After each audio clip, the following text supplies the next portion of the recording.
With a chance to turn the season around at Illinois on Friday, Nebraska coordinators are focusing on getting their units ready to play confidently.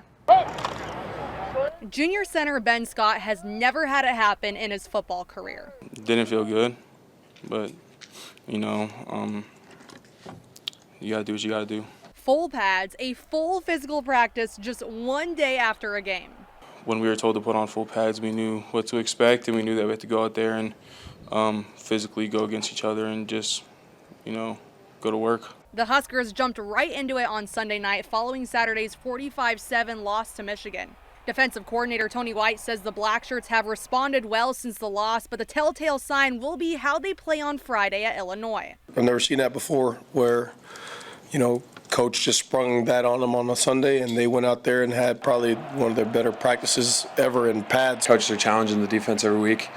That we're a defense-driven team, and that's how I feel we are, and we just got to keep perfecting our craft, getting better every week. For the first 3 weeks of the season, Nebraska led the nation in sacks. Now, the Blackshirts haven't had one in either of the last 2 games.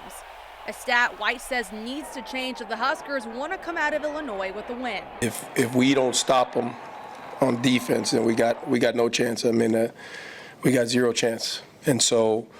That just was not good enough. That was ridiculous. Offensively, Marcus Satterfield thinks his unit's found an identity, but there's still plenty to work on. We kind of know who we are now. The main thing of an offensive identity is you don't want to be hard-headed and say we do a certain thing and you may not have the players to do it. I think that we've kind of just kept searching until we found, how can we gain some production at different spots, and we know who those guys are and how to utilize them. Billy Kemp is one of the guys to lean on. The wideout leads the Huskers with 17 receptions, but Nebraska's ground game also needs a boost. The Huskers will lean on running backs Anthony Grant and Josh Fleeks to produce on Friday. Anthony needs to continue to take care of the ball and do what he's been doing, and really, we're going to lean on him a lot these next 5 or 6 games. And Nebraska's doing everything they can to shift the mindset to that of a winning program heading into Illinois.